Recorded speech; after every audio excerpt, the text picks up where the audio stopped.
जो आहार हमें मिल रहा है, मतलब कोई लिमिट नहीं है योजनाओं की, लेकिन फिर भी कभी आज तक ऐसा हुआ है कि किसी भी चीज में हिंदुस्तान का भेदभाव हुआ है?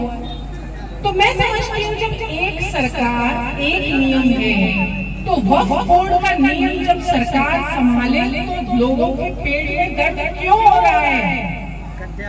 जब हमारी जमीनें हैं जो हमने पैसे से खरीदी है उसको कलेक्टर संभाल रहा है, उसको पटवारी रिपोर्ट दे रहा है, उसका रेवेन्यू ऑफिसर कलेक्टर है, तो वक्फ बोर्ड की जमीनों को अगर कलेक्टर तस्दीक करता है तो उसमें गलत क्या है? आप बताओ मेरे को भाई। आज आपके जिले की जो वक्फ बोर्ड की जमीनें हैं, आपके पास इतना हक हो गया है कि आप जाके पहले तो एक ऑफिसर कोई भी वक्फ बोर्ड वाला किसी को भी पकड़ लाता था और अपने हिसाब से नक्शा बनाया और आपको दे दिया, आपने उसका कोई लेखा जोखा नहीं है। लेकिन अब वही पटवारी, वही रेवेन्यू ऑफिसर जो है, जो आपकी जमीनों में जो सरकारी जमीनों का ध्यान रखता है, वही वक्फ की जमीनों का लेखा जोखा देखेगा और वो जमीनें जो है वो डाटा बेस हो जाएगी। जब आप ई-मित्र पे जाकर देखोगे कि ये जमीन वक्फ की किसके पास है, इसका कितना किराया आ रहा है, इसकी कितनी जो है आमदनी है, तो आप लोग निश्चित रूप से आपको जयपुर जाने की जरूरत नहीं पड़ेगी। आप बाढ़ में कलेक्ट्रेट में बैठ के अपने वक्फ का सारा लेखा जोखा देख पाओगे। इसमें गलत क्या है आप मेरे को बताएं। ये चोरों के डरने की बात है, ये साहूकार के डरने की बात नहीं है। जिन लोगों ने अपने पेट पालने के लिए वक्फ की जमीनों को हथियार बना रखा है, ये सिर्फ उनके पेट में दर्द हो रहा है।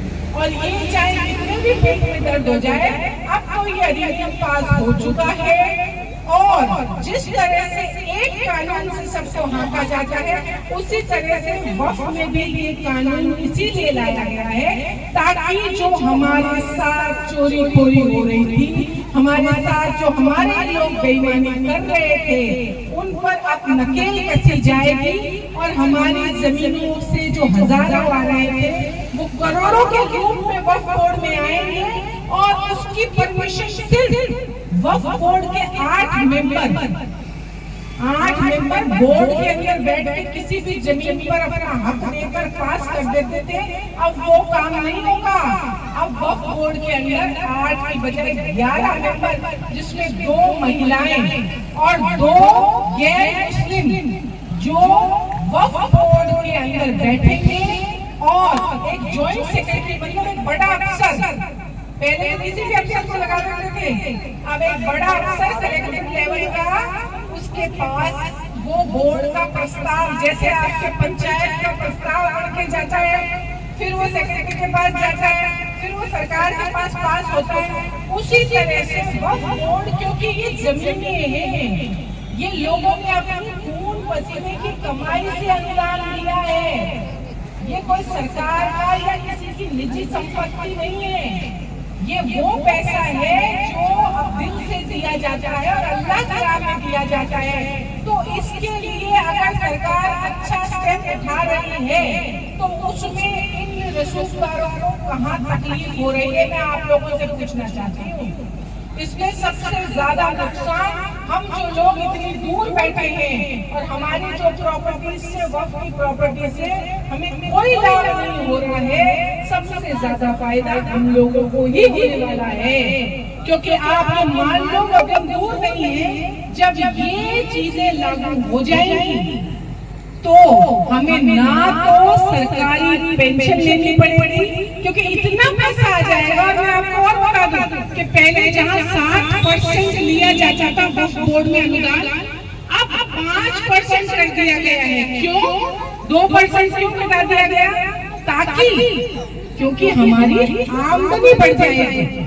मोदी जी का विजन क्या है कि आमदनी बढ़ाओ। आपके जो करोड़ों रुपए आ रहे थे वो करोड़ों हजारों में आ रहे हैं और आपके ही लोग, आपके और हमारे लोग हैं वो हमें ही नोच नोच के खा रहे हैं। हमारी कमाई से जो एक तरह से सदके की कमाई होती है उससे अपने बच्चे विदेशों में पढ़ा रहे हैं और हमारा गरीब और गरीब होता जा रहा है। वो पंचर की दुकान से अभी भी वो बड़ी दुकान कर पा रहा है, ना कोई कोचिंग का सवाल है, ना कोई IAS का सवाल है, ना कोई डॉक्टर का सवाल है, ना कोई किसी भी चीज में हमें लोन अगर लेना हो तो आज हमें बैंकों के दरवाजे खटखटाने पड़ते हैं। और अगर हम ही सक्षम हो जाए, जो वक्फ बोर्ड की जो इनकम अगर इंक्रीज हो जाएगी, तो मैं समझती हूँ कि जितने भी व्यापारिक लोन हम लोग आज जितने दरवाजे खटखटाते हैं, वक्फ बोर्ड इतना सक्षम हो जाएगा कि व्यापारिक रूप से हमारे ही लोगों को लोन देने में सक्षम हो जाएगा।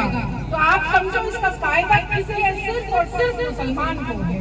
लेकिन जरूरत सच बात की है, चेष्टा करने की, थोड़ा सा ध्यान देने की हमारे जो मौलाना है। एक चीज और बता दूं, जैसे कि अफवाह फैलाई जा रही है वक्फ बाय यूजर, सब चीज मैं आपको हाथ जोड़ के निवेदन करती हूँ। हमारे जो राष्ट्रीय अध्यक्ष हैं, इसके राष्ट्रीय महामंत्री, उन्होंने इस बात का खुलासा प्रेस कॉन्फ्रेंस करके किया है कि हमारे मस्जिद और मदरसों को खरोंच तो बहुत दूर की बात है, एक रेत का कंकर भी अगर लगेगा तो सबसे पहले हमारी छाती से होके गुजरेगा।